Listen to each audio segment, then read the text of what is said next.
Help support Name Explain by liking this video, leaving a comment and subscribing to the channel.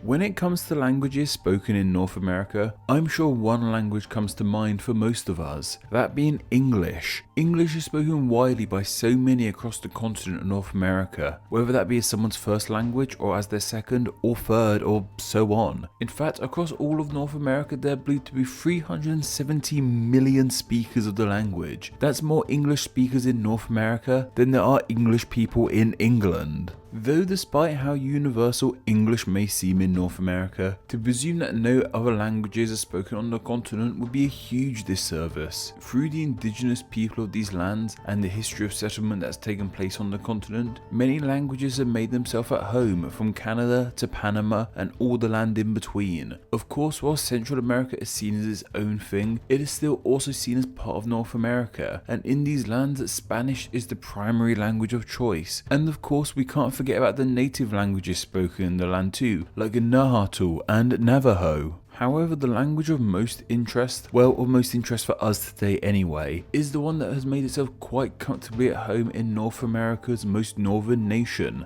Canada. And yes, I know Greenland is more northern than Canada and is seen as part of North America, but for the sake of the previously used illustration, let's just pretend Greenland doesn't exist for a moment. Anyway, while like with the United States of America, English is the predominant language of the land of moose and maple syrup. However, if you check Wikipedia, you will notice that Canada actually has two official languages, English and French. Canada's population sits around the 37 million mark, and I read that 7.2 million of those residents have French as their native tongue, which is around 20% of the Canadian population, so that's quite a large amount of native speakers. This isn't just one odd commune of people speaking a language, like Welsh in Argentina. This means that French is pretty present in the country, from roadsides being bilingual and legislation and laws having to be written in both languages. Many Canadians are fluent in both languages too, or at least have a good understanding of the language that isn't native to them. However, these are just stats and facts I'm reading off the internet. If you are Canadian / live in Canada, then I'd love to hear the realities of the situation. Is French really as entrenched as many of us outside the nation think it is? Though regardless of how much French is really spoken in the country, French is still spoken in the country. And of course the question on my mind is simply, why? We all seem to know the stories of how European settlement in these lands led to English and Spanish becoming the first and second most popular languages respectively on the continent, but how did North America's third most popular language, French, end up in Canada? Well, once again, this is a story of European settlement. France is very much tied into the history of Canada. In fact, we have the misunderstanding of a Frenchman to thank for the name of the nation itself. This Frenchman being explorer Jacques Cartier. In 1534, he set sail to find a more direct route to Asia, and from this he reached the shores of what would become Newfoundland. It was he who tried to claim the land for France initially, but it didn't really work out for him. However, as we mentioned, he did have a lasting impact on the country. When he met with local tribes in the land, they called their village Kanata, which was simply their word for village. However,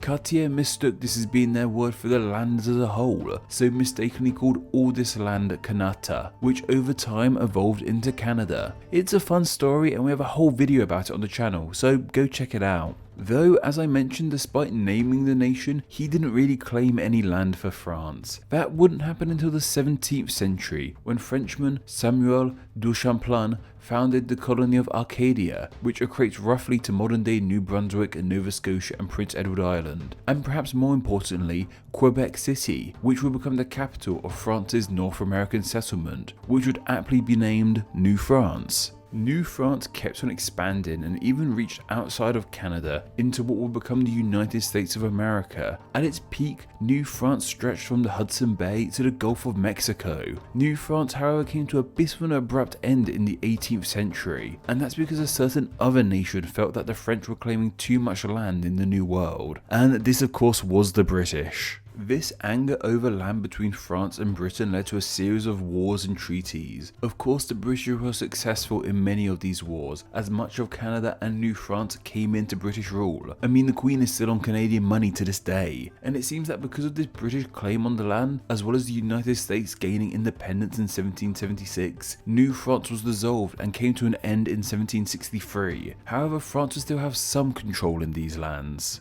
By the late 18th century, the people of Canada wanted independence from the French and the British, and by 1867, the Dominion of Canada was established, with two distinctive provinces, Upper Canada and Lower Canada. What made these so distinctive? Well, Upper Canada was predominantly English speaking and is to this day, becoming the modern day province of Ontario, and Lower Canada was predominantly French speaking, as it is to this day too, becoming the modern province of Quebec. The formation of the Dominion of Canada created the pathway for the modern nation of Canada, and while the French may no longer have any rule over Canada, their language has been left in the lands, as a reminder of the nation's history, hence why French is spoken in Canada. However, as I mentioned, the French rule in North America expanded way outside of just Canada. For some time, France laid claim to much of what will become the lands belonging to the United States. So if they were both ruled by France for a time, why isn't this French influence as commonplace in the USA as it is in Canada? Well, it kind of is. It's just that the French influence in the USA isn't nationwide, with it being more isolated to a single state. But this is also a very similar case to Canada, as they have one primarily French state too, which I've already mentioned and will mention more as this video progresses. So what is the Frenchest state of the USA? Well, that title of course belongs to the state of Louisiana. The large chunk of the modern USA that the French claimed was called Louisiana in honor of the French king at the time, King Louis XIV. While this land did include the modern state of Louisiana, it went way beyond that. It basically covered much of the land around the Mississippi River. This land area actually exchanged ownership between the French and the Spanish over its history, being controlled by the French between 1682 to 1763 and 1801 to 1803. Of course, it was in 1803 that the Louisiana Purchase famously took place. This was when Napoleon Bonaparte sold the French land to Thomas Jefferson, President of the United States at that time, in turn making these former French lands American and expanding the United States into the massive nation that it would become. And while this land may have become American, some French influences remained, most noticeably in the state that now goes by the name of this former French province, Louisiana. The French inspiration can be seen all across the state, especially with their city of New Orleans, from that name to the architecture of the city to the culture of the city. Hey, even has a part known as the French Quarter, for crying out loud. New Orleans is a very French city, and that's because of the history that has played out there. Though we aren't really interested in French culture in the USA today, but more French language. So where is it? Well, it's with the Cajun people of Louisiana. You may have heard of Cajuns, even if it's just as a spice on chicken. However, there are way more to them than just that. The name for these people comes from a dialect pronunciation of Arcadia, another French colony in Canada, as we mentioned earlier. When the British took over the French controlled parts of Canada, many of the French people there had to disperse. Many exiled down to Louisiana and New Orleans due to its French history. Many of these people settled in the bayous and swamps near to New Orleans, forming communities and living in the traditional way they did up in Canada, and this formed that modern concept of Cajun people we have to this day. Though it must be remembered that that stereotype of Cajun people I just mentioned doesn't apply to all Cajun people. That would be silly. Also, quick side note, we also have the Creole people in New Orleans too. Sometimes the Cajun and Creole people are seen as one and the same, and sometimes they're seen as different peoples altogether. It seems the key difference between the two is that Cajuns are descendants of French settlers, while Creole are descendants of those born into the French and Spanish colonies. There's way more to it than that, but it's a bit too off topic for this video. I'm sure someone in the comments will tell us more about them. Anyway,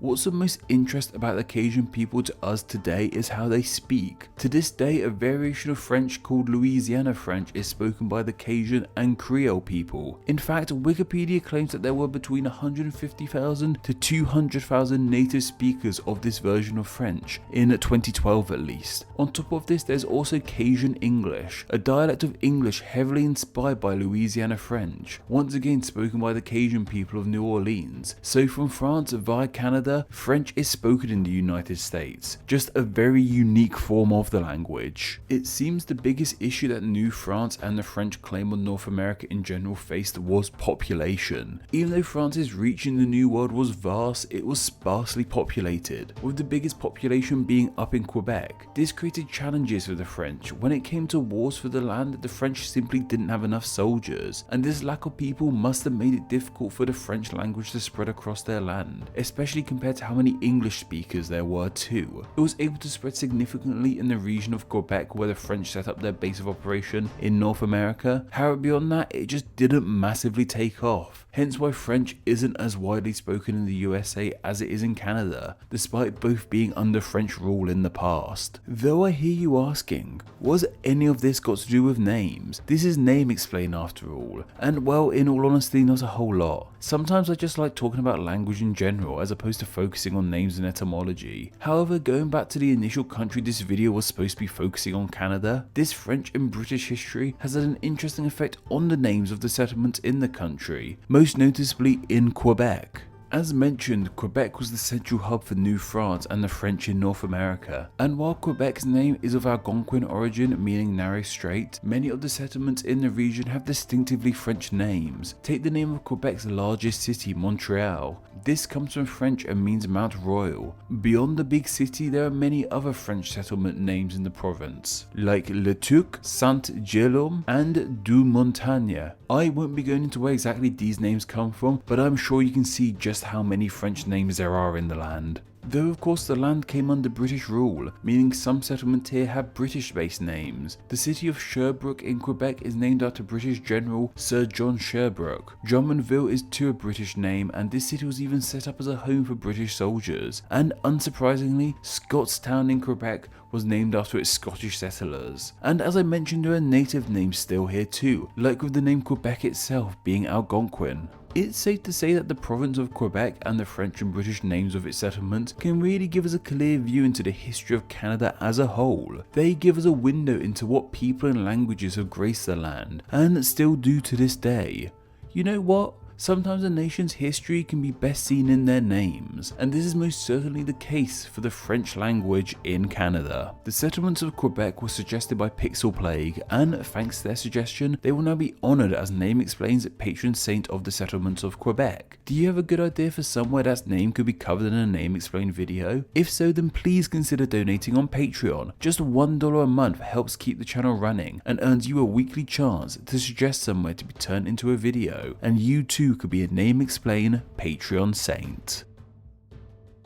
Thank you to all my patrons who support Name Explain on a monthly basis. Name Explain depends on small monthly donations from fans like you to help keep the channel running. Just a small amount of $2 a month helps in a huge way, grants you Patreon exclusive Name Explain extras, and gets your name here with all these awesome people. Thank you. Hello all, and thank you so much for reaching the end of the video. Check out another video and subscribe to stay in the loop on all things Name Explain. You can follow myself on Twitter at NameExplainYT. Follow me there and tweet the name JJ at me so that you came from this message. Anyway, I hope you enjoyed this video, and once again, thank you all so much.